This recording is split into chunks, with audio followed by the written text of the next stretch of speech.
इच्छाद्वेषसमुत्थेन द्वन्द्वमोहेन भारत सर्वभूतानि सम्मोहं सर्गे यान्ति परन्तप।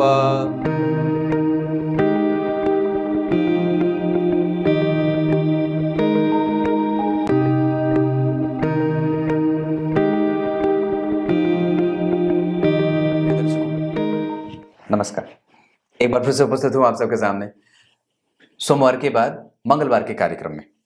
गोल्डी ढाडा जी की कुंडली लेकर के आया हूं। ये ढाडा ही है ना, DHADDA GOLDI, हाँ यही होगा। श्रावण माह और ये लिखते बड़े दिन से हैं।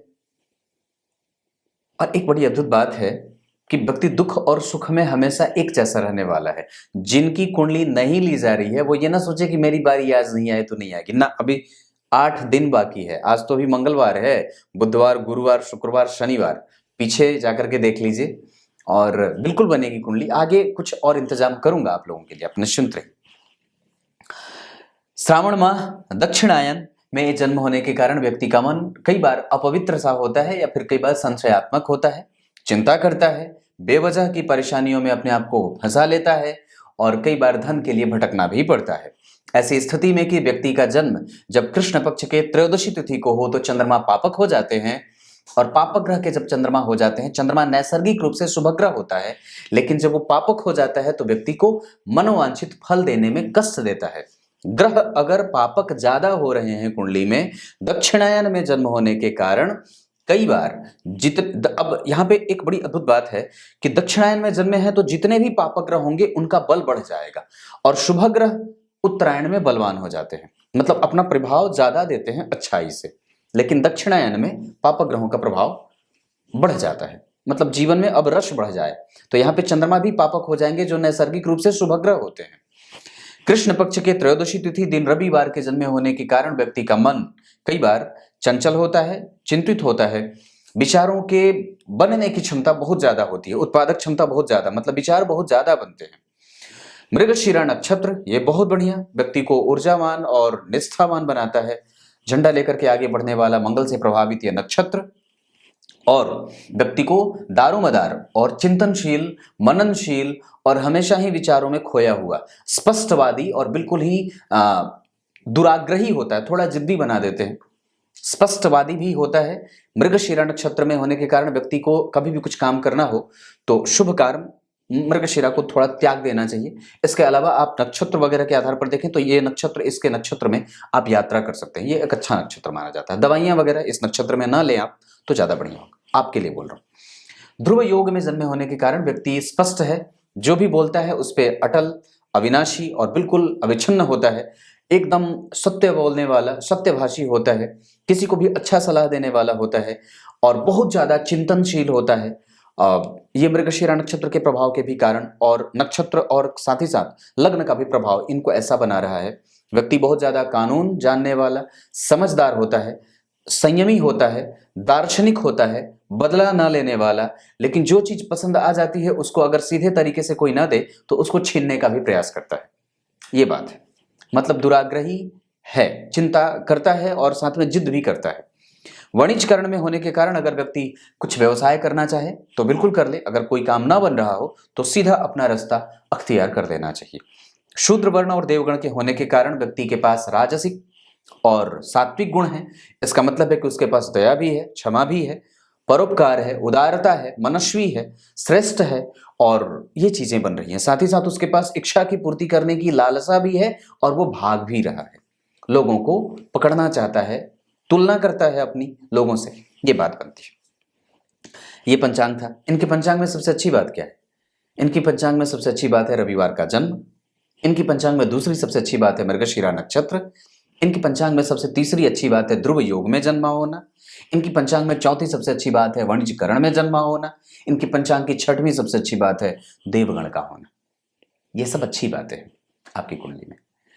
आप लोग पूरा कार्यक्रम देखते हो या बीच से ही चले जाते हो? बीच से नहीं जाना चाहिए, पंगत जब लग जाए तो अंतिम तक देखना चाहिए। ये आपकी कुंडली है, कुंभ लग्न की बनी है। लग्न जो बना है वो मूलतः यहाँ की राशि यहाँ बनी है, 11 नंबर यहाँ लिखा होता है ना, कुंभ लग्न मतलब 11 नंबर, यहाँ ये पहला भाव, तो ये ऐसे गिन करके आएंगे आप, तो यहाँ 11 लिखेगा।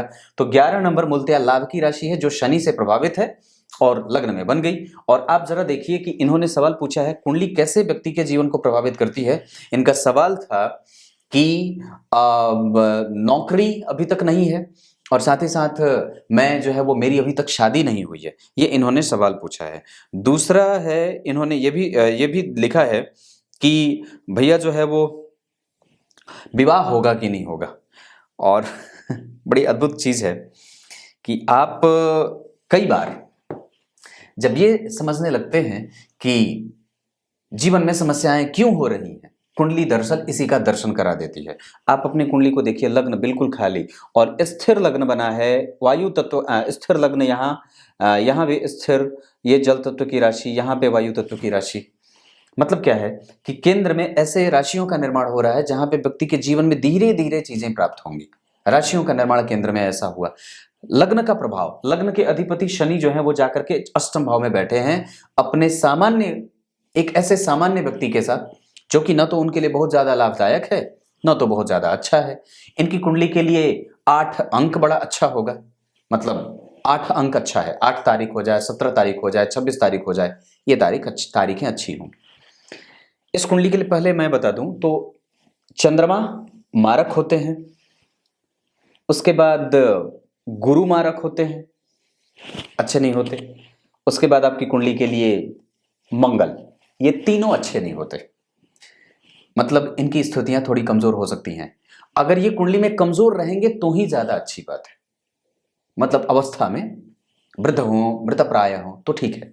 लेकिन जब ये वृद्ध और मृतप्राय होंगे तो ये अपनी दशाओं में या फिर इनका जो एक स्पेसिफिक अपना जो नेचर होता है वो कमजोर हो जाएगा।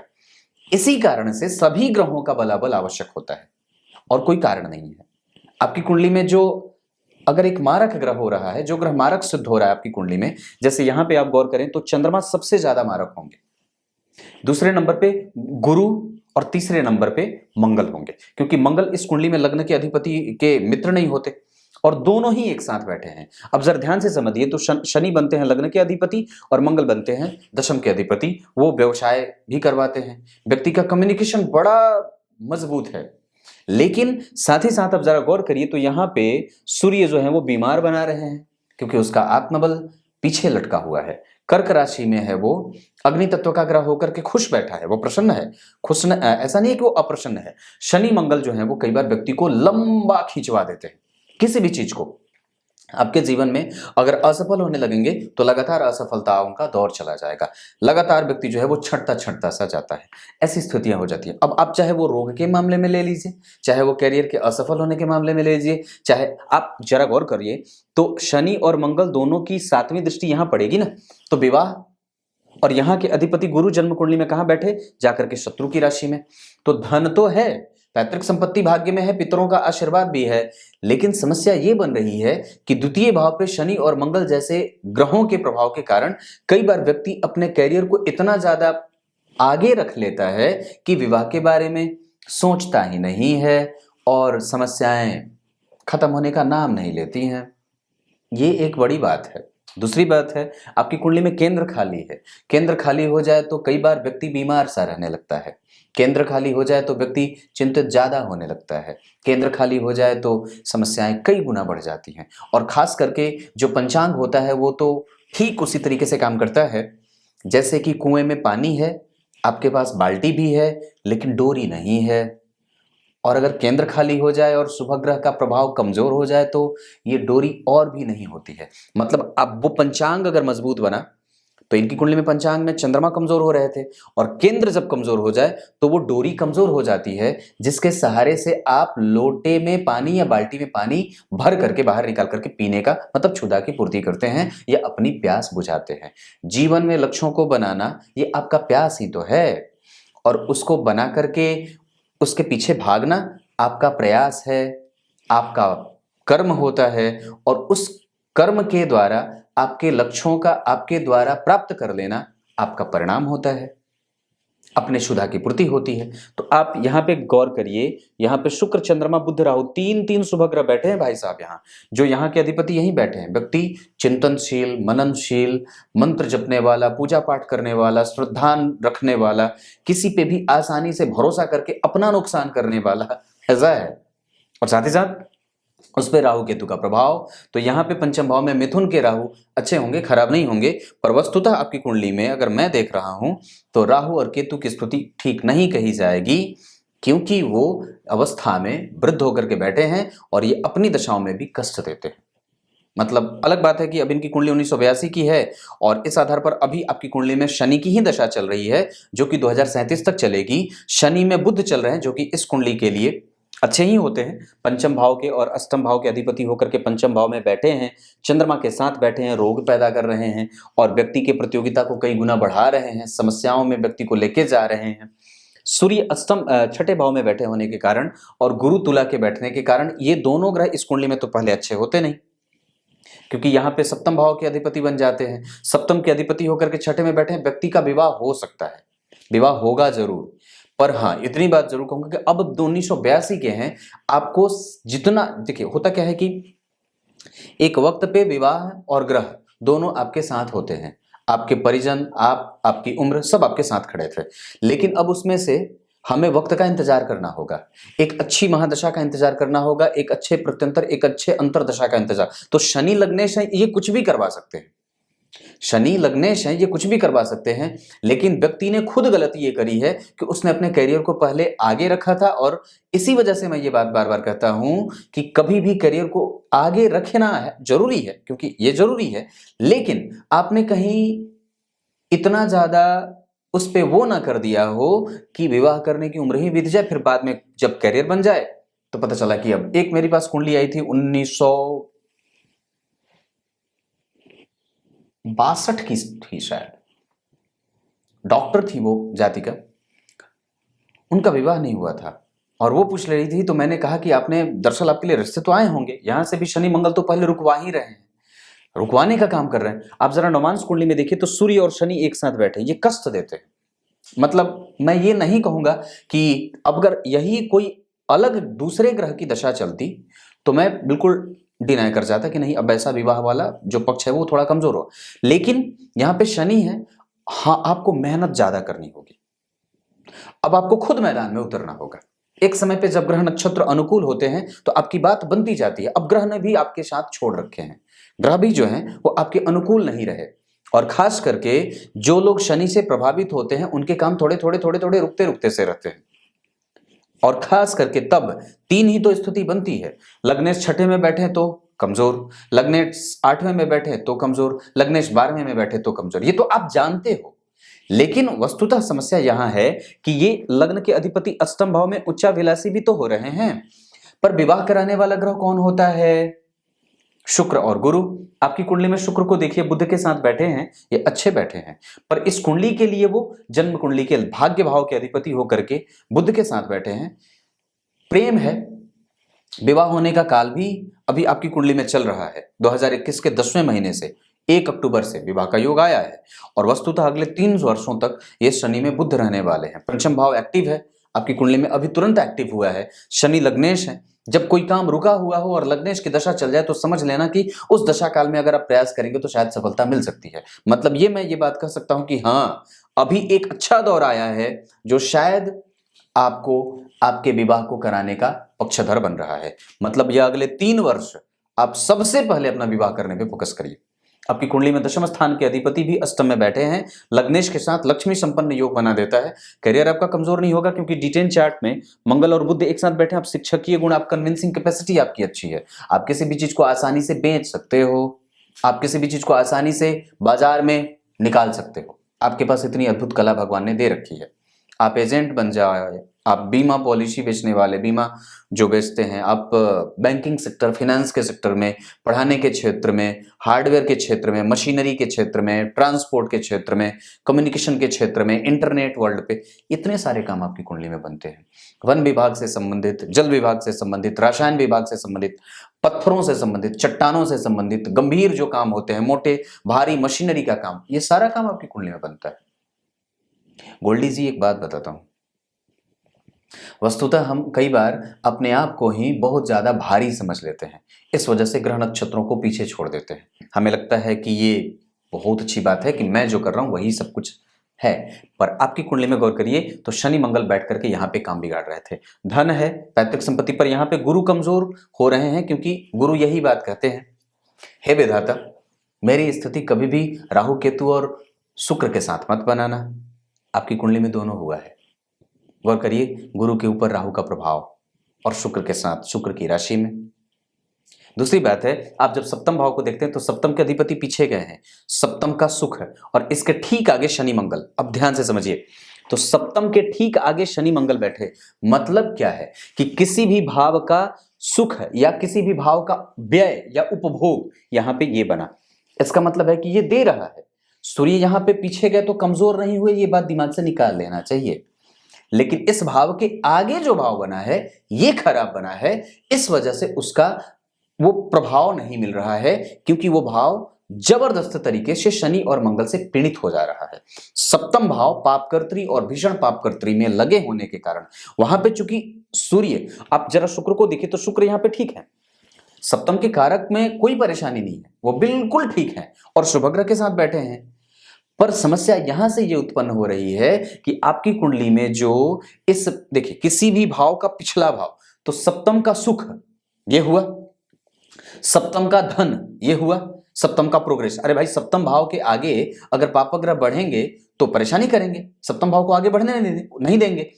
लेकिन इसका उपभोग ठीक है, क्योंकि इसका अधिपति बिल्कुल पीछे बैठा है, तो व्यय तो कर रहा है, एक अलग बात है।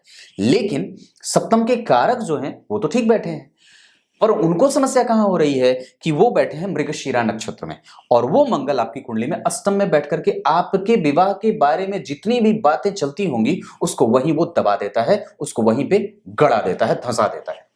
मतलब बात चलने से पहले ही खत्म हो जाए, और कई बार व्यक्ति मुंह ताकता रह जाता है। इसको समझना होगा कि आखिर ऐसा क्यों हुआ था।